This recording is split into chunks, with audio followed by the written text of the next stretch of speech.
Bueno, continuamos, muchachos. Vamos a la última hora de clase del día de hoy. Continuamos entonces. Seguimos acá, en esta hermosa, grata bendición. Vamos entonces a ver el juez. Ya estamos en el tribunal, ya sabemos que aquí no se va a juzgar pecado alguno. Ya les voy a dar razones. Yo era uno de los que decía, ya va, pero si estamos en un tribunal. Wow, todo tribunal, el que uno conoce es para condenar, pero es que este no es para condenar.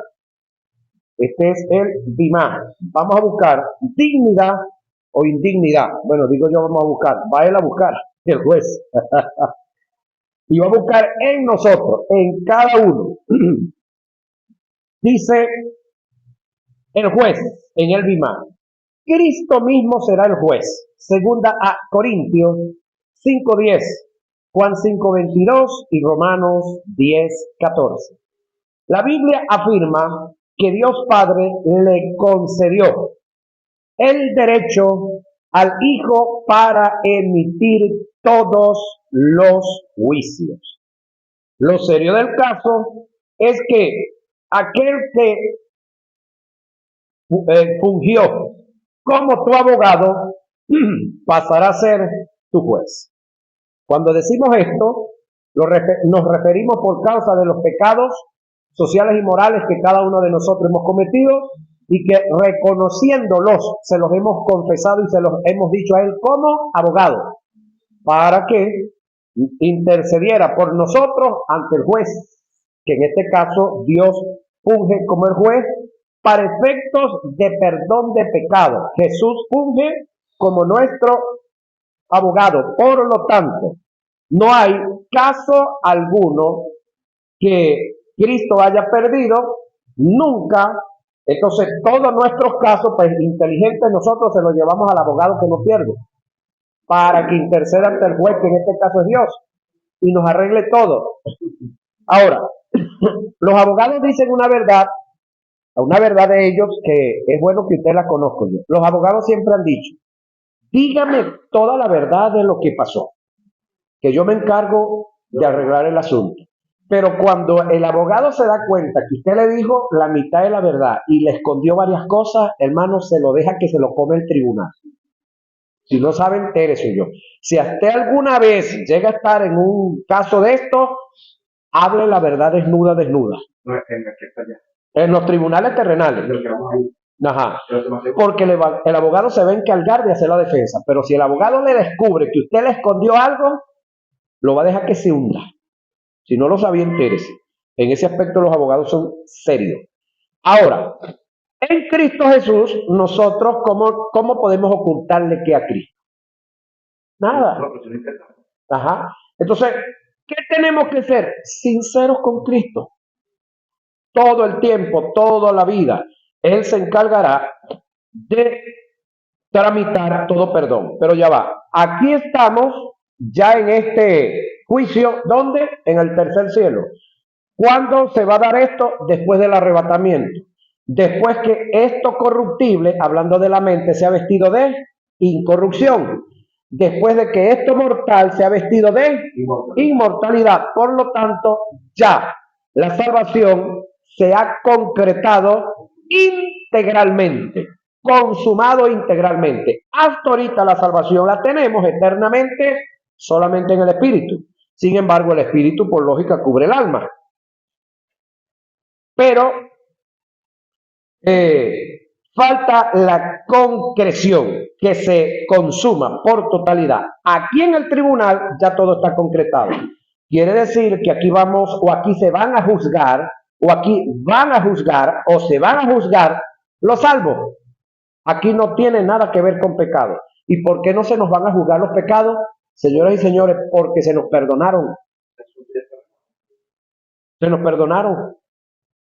Con la muerte y la resurrección de Cristo Jesús fue completa. Entonces, vayamos avanzando. Es Cristo el juez. Los sujetos en el Bimá, o los sujetos los que vamos a ser juzgados. ¿Quiénes participarán del juicio? Solo la iglesia. formará parte de este juicio. Romanos 14, 10 y 14. Segunda a Corintios 5 y 10. Segunda a Corintios 5, 10 y 19. Es decir, solamente la iglesia. ¿Qué es la iglesia? Todos los creyentes desde Cristo hasta el día del arrebatamiento. Solamente ellos vamos a participar, es decir, los del Antiguo Testamento y los que van a seguir creyendo no van a participar de este juicio. Esto solamente es para la iglesia. ¿Quiénes son los que somos iglesia? Los creyentes en Cristo Jesús. Más nadie. ¿Quiénes? Todos. Porque los líderes, los pastores, los llamados apóstoles, los llamados profetas, todos estos son dones de servicio que Dios le entregó a algunos de nosotros. Pero nunca dejamos ni dejaremos de ser iglesia. Así que aquí vamos toditos en la cola. Sin ministerio, sin corona, sin traje de opulencia, de lo que queramos que se nos haya dado o que nosotros nos hayamos tirado. Porque está el otro. Ajá. Aquí somos soldados rasos todo el mundo. Ahora, sujetos en el BIMA, ya dije. ¿Cómo se dará el juicio? En forma personal. Romanos 14, 12 y segunda a Corintios 5, 1. Es decir, uno por uno, compañero. Y aquí no hay apuro. En el tribunal, delante de la presencia de Jesús, no vas a tener excusas de tus fracasos. Solo te va a tocar decir la verdad, nada más que la verdad. Porque ahí se descubrirán todas las cosas. Quiere decir que si Octaviano de repente dice, no, pero es que Jesús me hizo tal cosa y yo no superé lo que me hizo Jesús. Un supuesto negado. Ahí va a decir Jesús, Octaviano, aquí se te dio todo poder, toda autoridad, todo dominio de lo que había sobre la tierra. Tú fuiste dotado de poder, amor y dominio propio. Si no lo usaste, no es mi culpa. Tampoco la de Jesús. Si tuviste poder contra el mundo y contra el mundo y contra el diablo, tuviste amor para perdonar todo lo que te hayan hecho, también tuviste amor para perdonarte los cachazos que tú por tonto cometiste. Porque una cosa es perdonar a otro y otra cosa es perdonarse a uno mismo. Entonces fuimos dotados de todo. Así que aquí las excusas van a estar de más. Ahora,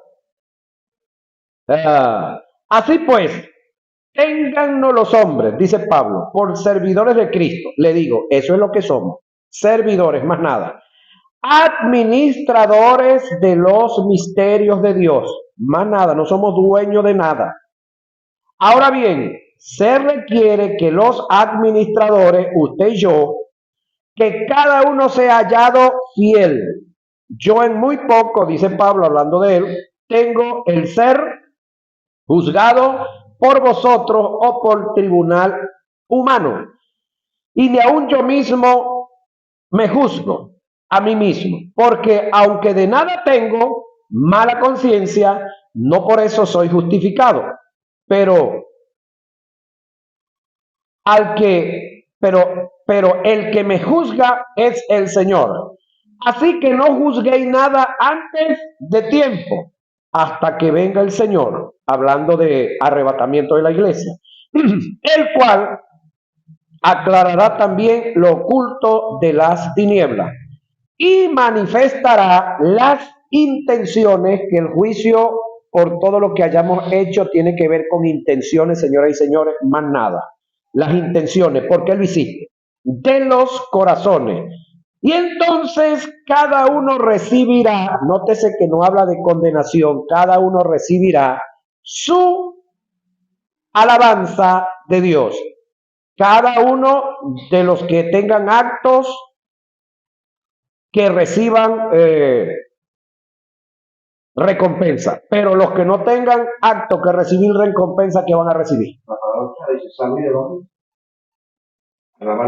No nada.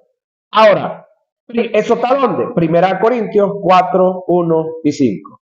La base del examen en el Bimá de Cristo. Cuando nos referimos a la base del Bimá, nos centramos en tres preguntas básicas de fundamento para poder desarrollar el estudio con precisión, que son: ¿qué se va a juzgar? ¿Por qué se va a juzgar? ¿Qué es lo que va a tomar en cuenta en el juicio? ¿Qué es lo que se va a tomar en cuenta en el juicio? Son las tres preguntas. El juicio radica en cuatro factores que son determinantes. Se tomará en cuenta lo inútil que fuiste por causa del pecado que hiciste. No el pecado, lo inútil que no hicimos por estar cometiendo pecados sociales y morales. Por estar de vago, por estar de delincuente, por estar por no entrar en el programa de Dios. Ahora, en el juicio de la iglesia no se tomará en cuenta el pecado, porque el juicio no es para condenar, sino para galardonar. Primera a Corintios 3:15. Prueba de esto es que el término que Pablo utilizó para referirse a lo malo en segunda a Corintios 5:10 es la palabra pailo, que significa malo en cuanto a inutilidad y no en malignidad como pecado. La palabra que se utiliza para referirse al pecado en el griego es kakos o ponera. El texto dice: porque es necesario que todos nosotros comparezcamos ante el tribunal de Cristo para que cada uno reciba según lo que haya hecho mientras estaba en el cuerpo, sea bueno, que tiene que ver con lo útil, o sea malo, que tiene que ver con lo inútil. El término malo, con su equivalencia en el griego ponera, fue el que Jesús utilizó en el Evangelio de Mateo para calificar a la acción del siervo que se le entregó un talento y no le produjo ganancia, llamándolo inútil. Mateo 25:26. Esto indica que todo el tiempo que pases en el pecado y que por causa de eso seas inútil, para Dios le darás cuenta a Él. Cristo te dirá en el tribunal: dame cuenta del tiempo que estuviste en el pecado, porque el pecado te lo perdoné, pero el tiempo no lo paso por alto. Por esta causa, Pablo nos exhorta a que seamos administradores del tiempo. Pasar el tiempo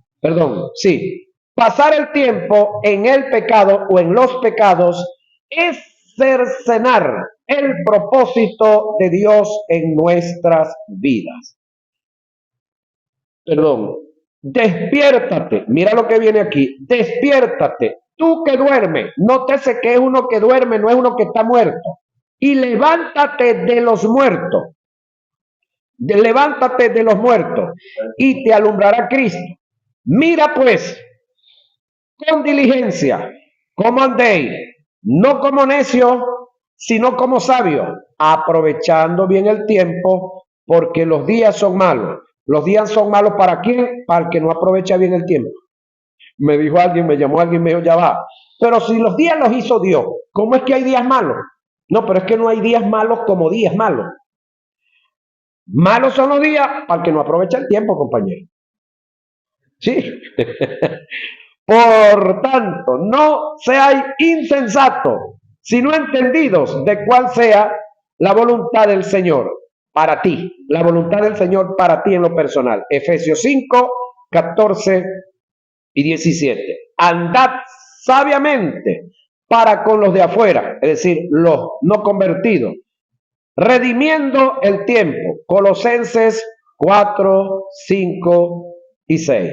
El apóstol Cuando trata de la redención del tiempo, se refiere a la forma de conducirse en la vida, aprovechando al máximo cada oportunidad que Dios nos presenta en su propósito y que de paso son oportunidades que nunca volverán.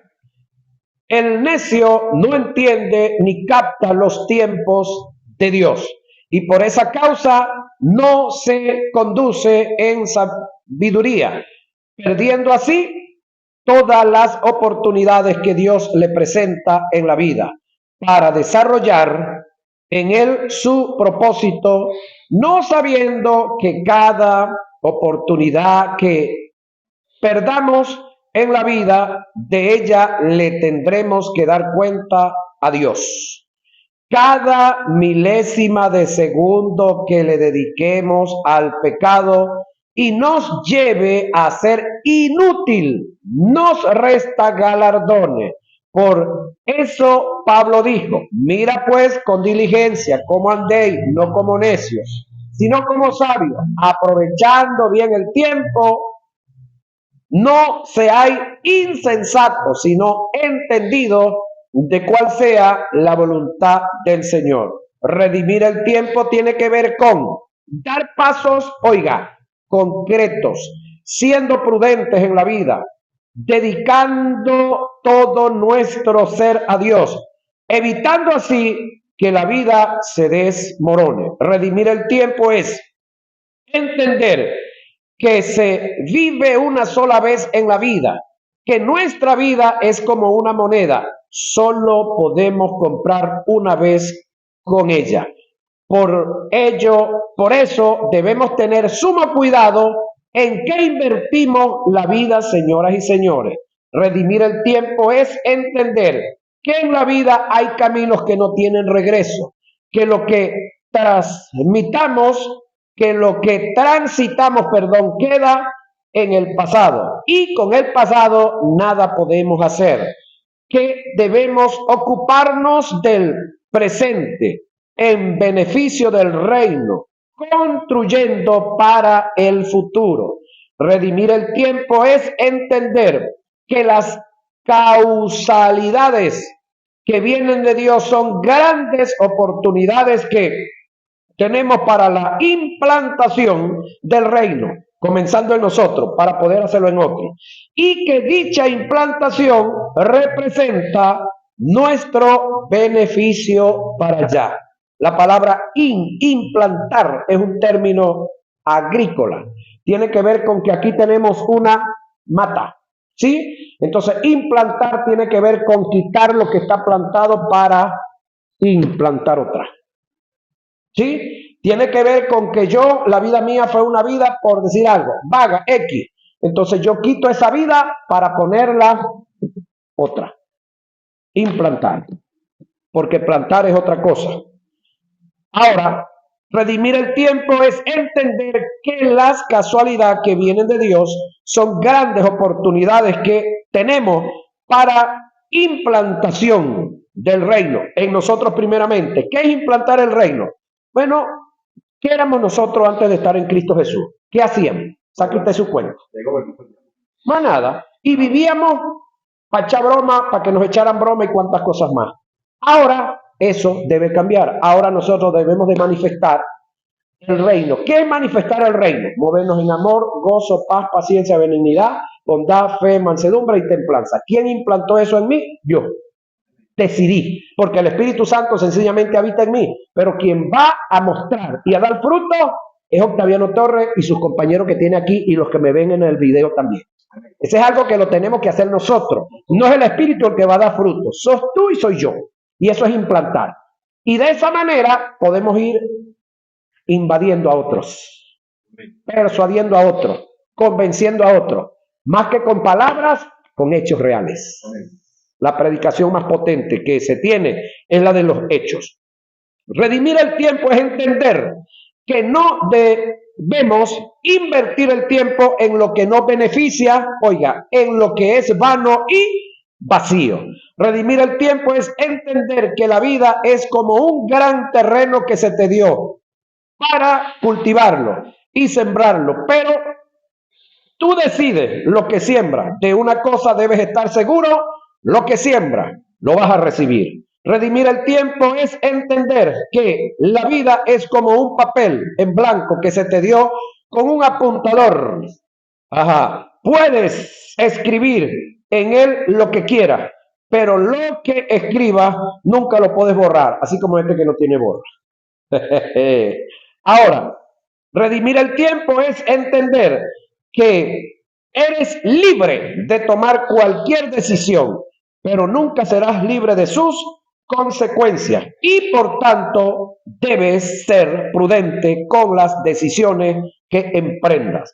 Lo duro del caso es que algún día en la vida nos daremos cuenta que por causa del pecado en relación a Dios y a su propósito perdimos el tiempo y con él lo perdimos todo. Y para complementar sobre todo eso le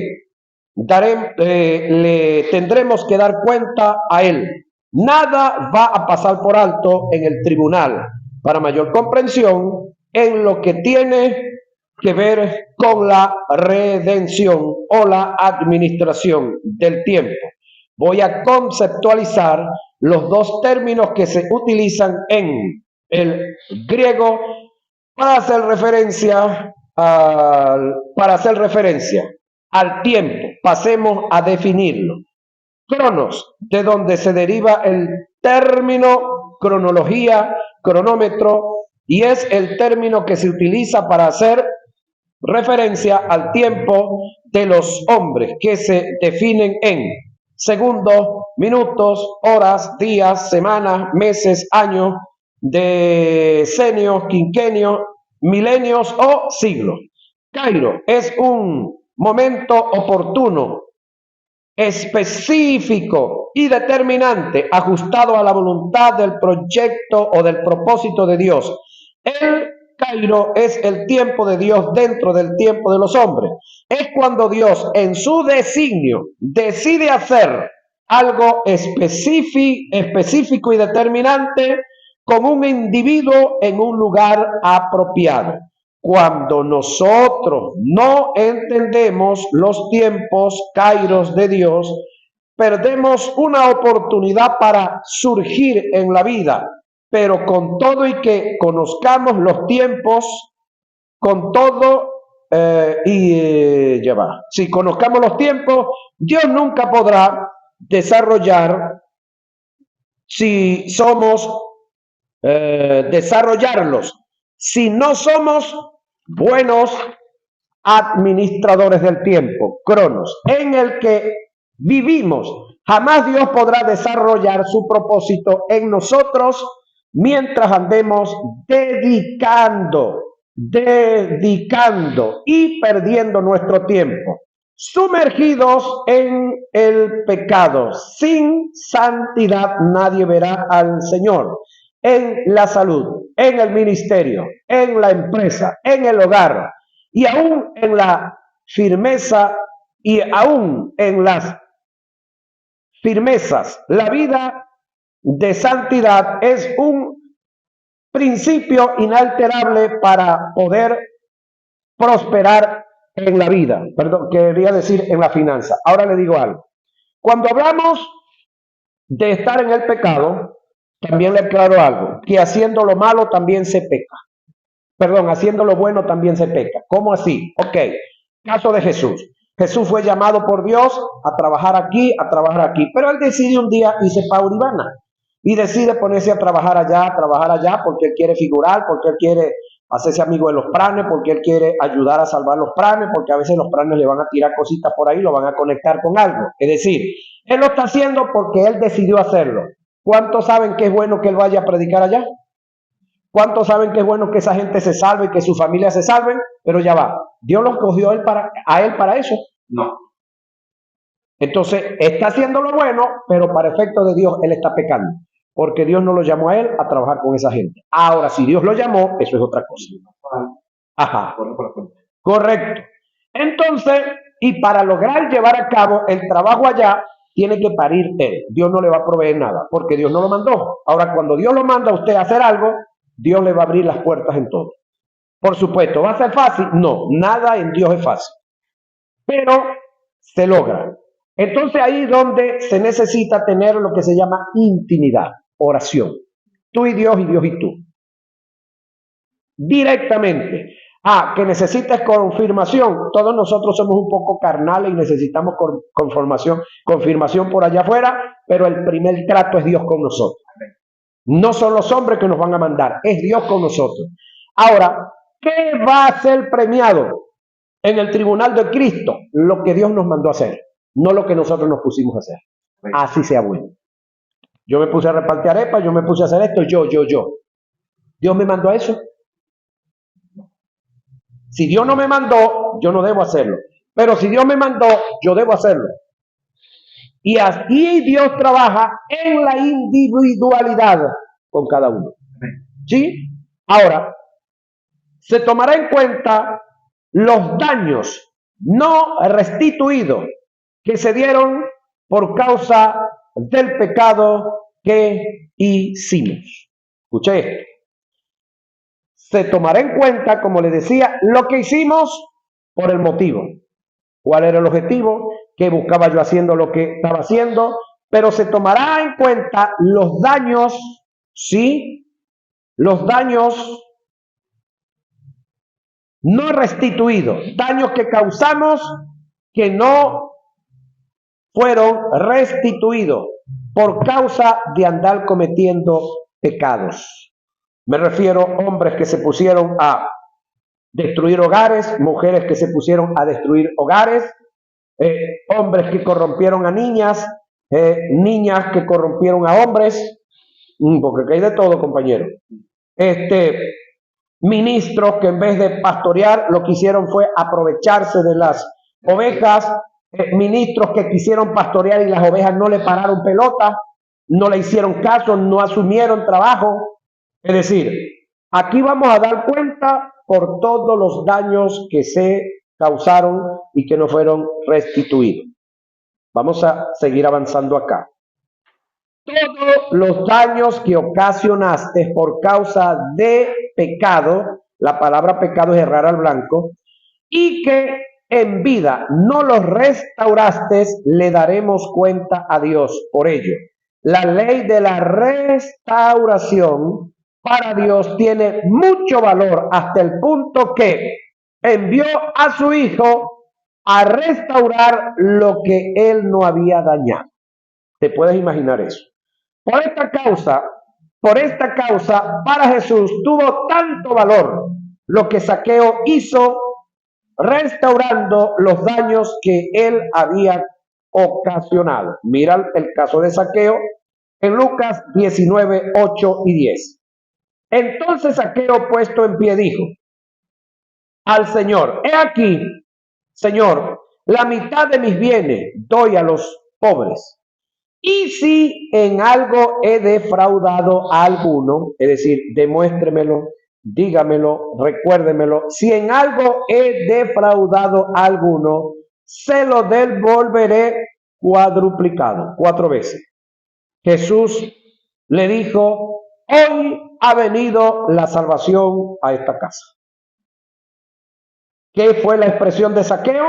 Que la mitad de los bienes se la iba a repartir a los pobres. Era un hombre que tenía muy buena cantidad de dinero, según lo que se conoce de él, y él expresa que si había un obrero que le demostrara que no le había pagado el salario completo, que si había un vecino que le demostrara que él le había pagado la mitad de la hacienda y la otra no se la había pagado, que le había los tributos que le debía al Estado, que las vacas que le había quitado al otro y no le había pagado, y así sucesivamente, que lo iba a pagar cuadruplicado, es decir, 4 veces más.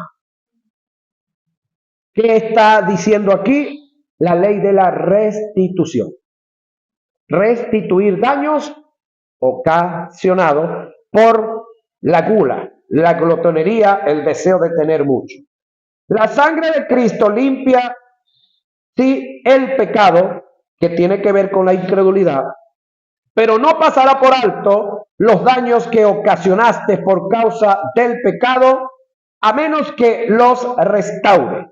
La demanda que Dios le hizo a David por causa del pecado que cometió en contra de Urías era que se hiciera cargo de Betsabé, que restaurara en parte los daños que había ocasionado.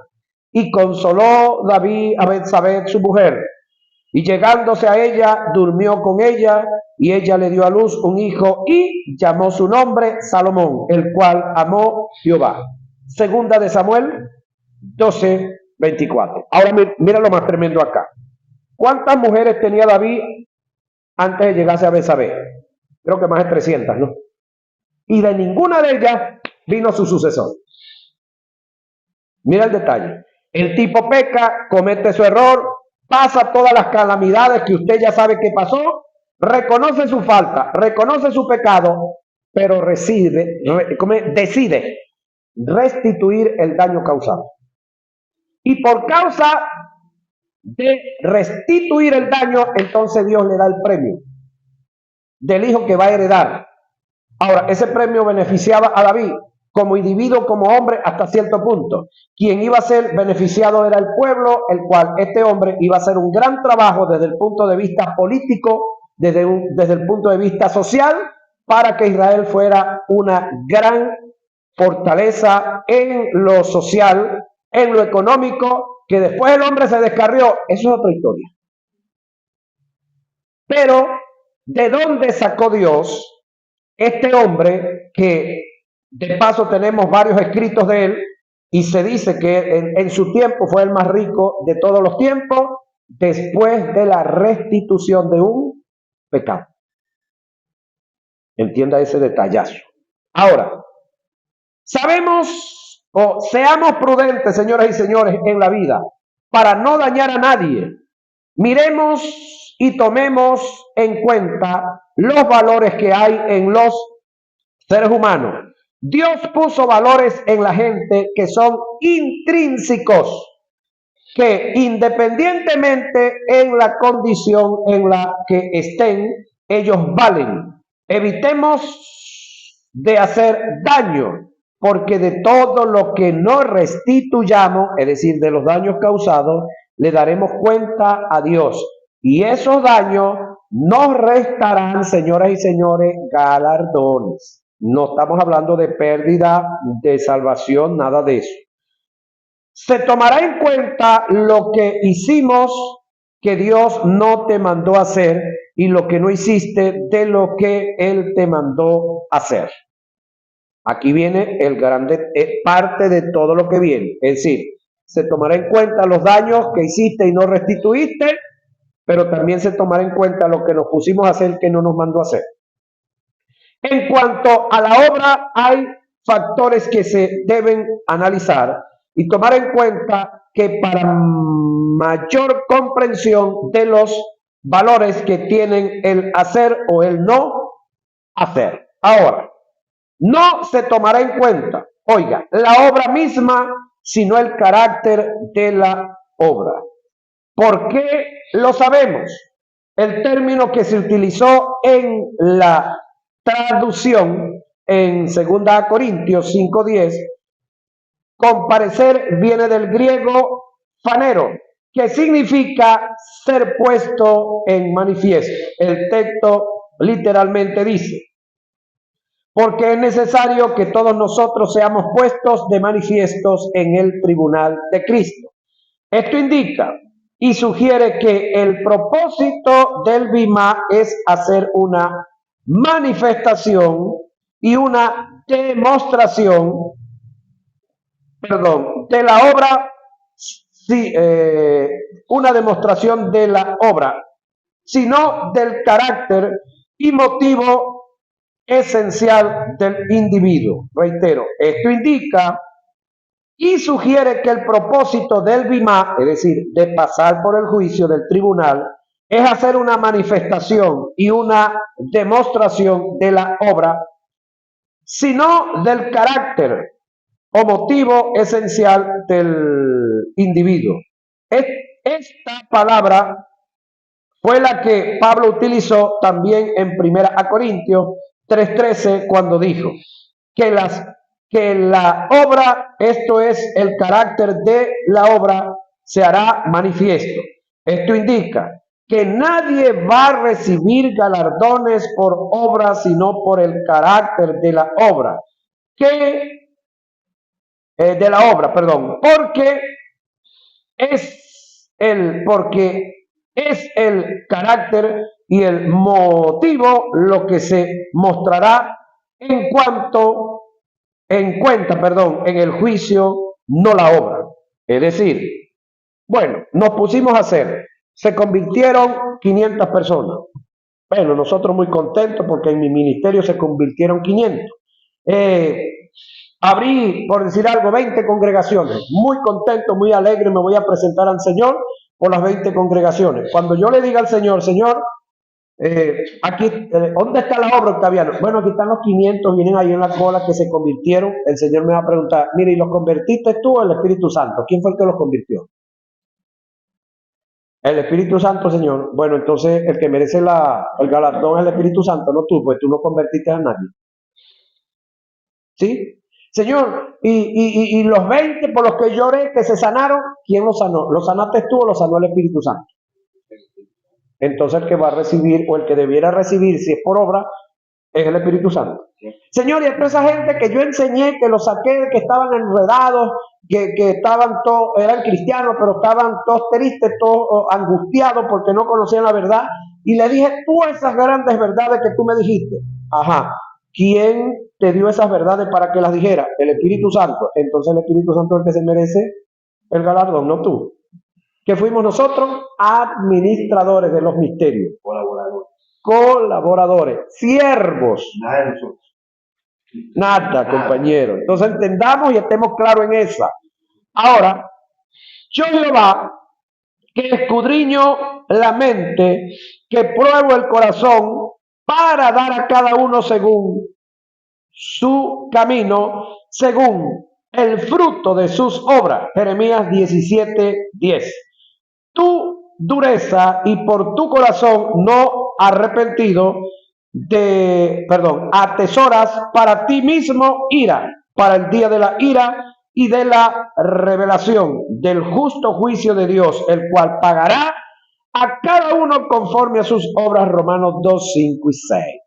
Todas las iglesias sabrán que yo soy el que escudriña la mente y el corazón, y os daré a cada uno según vuestras obras. Apocalipsis 2, 23. Nota, cuando en Romanos 2, 5 y 6, y 1 Corintios 3, 13 y 15, y Apocalipsis 2, 13 y 20, 13 y 22, 12, y Jeremías 17, 10 dice que cada quien recibirá según su obra, se refiere a la obra que Dios le mandó hacer, y no según su obra propia, a merced de un capricho con motivos incorrectos. Indica que se tomará en cuenta sobre la obra los motivos que te llevaron a hacer la obra.